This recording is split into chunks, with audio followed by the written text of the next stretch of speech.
All right, wonderful people, welcome back to this wonderful channel where we they bring you back-to-back update and information as it is hot. You don't share.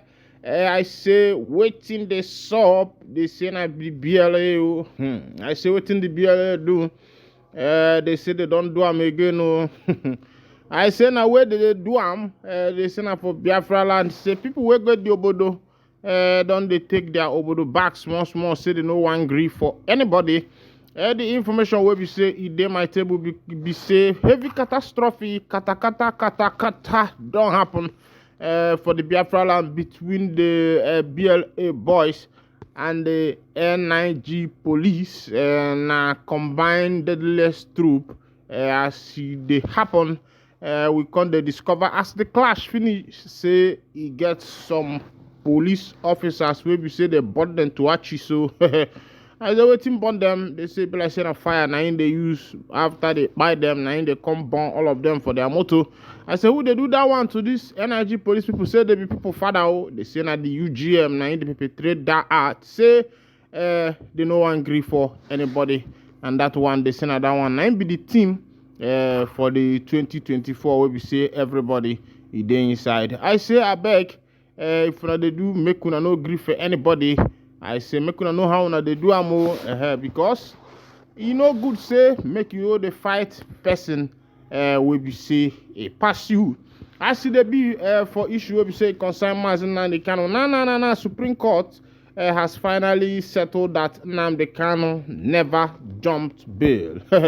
They say the Supreme Court certificate through copy has finally settled that Mazi Nnamdi Kanu Ohanezendigbo, one of Ndigbo, never jumped bail. Let's go to the full detail of the information as narrated by Aloy Ejimako, the legal counsel to the leader of the indigenous people of Biafra, Mazi Nnamdi Kanu Ohanezendigbo, one of Ndigbo, and on Apachachara.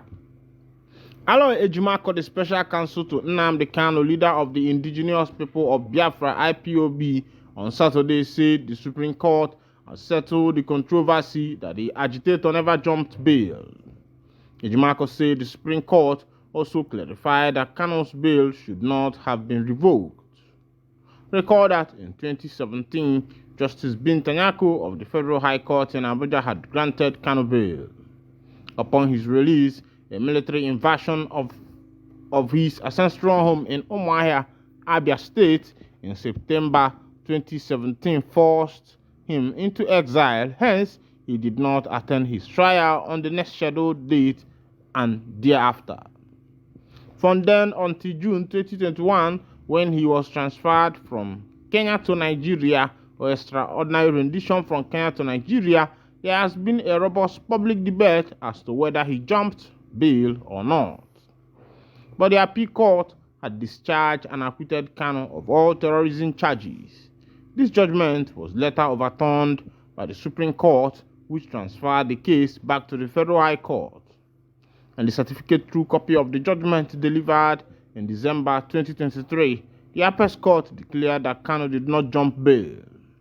Commenting on this, Ejimako said, as of counsel, I had joined the debate and always made it clear that Nnamdi Kanu, in the unique circumstances of the military invasion, did not jump bail. I had also written well-publicized legal treatises maintaining that this self-evident truth will be proved and confirmed in court due to course of time. He said the first judicial confirmation came in January 2022 when, in a landmark judgment, the Court of Abia State declared that the said military invasion was a flagrant violation of Kanu's constitutional rights. Consequent upon the court awarded him 1 billion in damages and public apology. He said, following this judgment, I had issued a public legal notices warning all and sundry to thenceforth cease and desist from peddling the falsehood that Nnamdi Kanu had jumped bail. Whereas vast majorities of the mainstream and social media had compiled some malicious tracudas, an element from the federal government persisted with the defamatory bail-jumping narrative. In addition to ruling that Nnamdi Kanu never jumped bail, The Supreme Court also held that the Federal High Court should never have revoked his bail, that the prosecution wrought ground deception on the court on the bail jumping issue, and that the bench warrant that triggered Nnamdi Kanu's infamous extraordinary rendition was obtained by deception and should never have been issued. For the foregoing reasons, I implore the media, members of the public, and pertinent public officials to abide by the judgment of the Supreme Court and henceforth cease and desist from peddling or publishing the false and defamatory narrative that Nnamdi Kanu had jumped bail.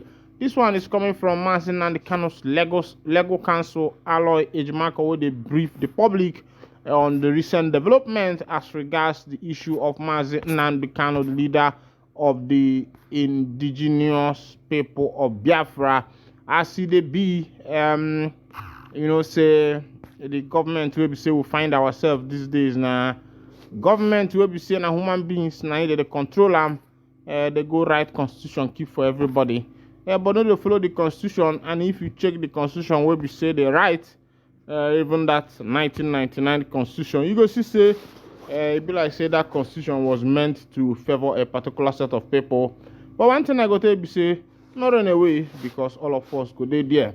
As it be, merciless herders or some farmers seek relief from rampaging cow hands. Amodo, a teenage herder leading a herd of about 50 cows, beamed with a smile and waved to acknowledge greetings from a passerby as he led a herd of cattle from the back along the dusty Okigwe road on a hot afternoon. Koka, an agrarian community located off Osogbo Ikokun Road, has been a hub of a frosty relationship between farmers and herders who often engage in bloody clashes over the destruction of plantation by cows while grazing. But close to the Okigwe Road, where the animals were grazing, was a 75-year-old farmer, Tadujin Olaso, from Bayemu compound, Osogbo, sitting in quietly, ruined his fate after some cows destroying almost 1 acre of arable crops, including cocoyam and melon he planted in previous years. Olasokpe, who had lived in Koka for over 30 years, sighed repeatedly and shook his head in displeasure as tears rolled down his cheeks, forming hot brim down his pale face. In his low moment, he observed Amodu approaching with the cow as the animal gazed in the open grazing and moved past his house. Contrastingly, at the entrance to the residential part of the large expanse of the land where Koka village sits was a readable notice warning against open grazing. That notwithstanding, herders freely engaged in the act of discharging chagrin of residents of the village and large farm owners with plantation in the area, when no help in sight from the law enforcement authorities. Even after reports have been made at the appropriate quarters, the affected villagers often attempt to resort to self-help. The history of the village is replete with instances of bloody clashes involving herders and farmers, and last known being the killing of a man on his farm after his pregnant wife had been reportedly raped by people alleged to be herders. However, many Fulani herders residents in the village often push back the blame for the destruction of farms and lay the blame on the nomadic Fulani herders moving with animals from up north south in search of fresh grass for their cows. When I don't see as they happen, this one they happen for Mpara Yoruba land like that. Now open grazing 9C be the matter. I go say make government, because waiting they happen for this obodo be say even government no to get plan for the people, and the people self no even get plan for themselves. Because if the government get plan for the people and the people get plan for themselves, you no go tell me say something like this go to happen.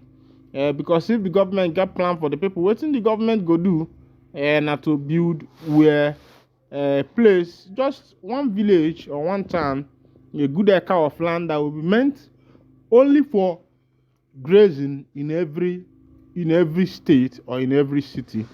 And it will not just be only for the Fulani nomadic, it will be for anybody that wants to engage into the business of rearing farm animals. Meanwhile, this is where I'll be winding down the curtain, and if this is your first time of joining us on this wonderful channel, kindly go ahead and subscribe, like, comment, share, and also remember to on your notification button so that whenever our news drop, you will be the first we will collect them. Thank you for listening. God bless you.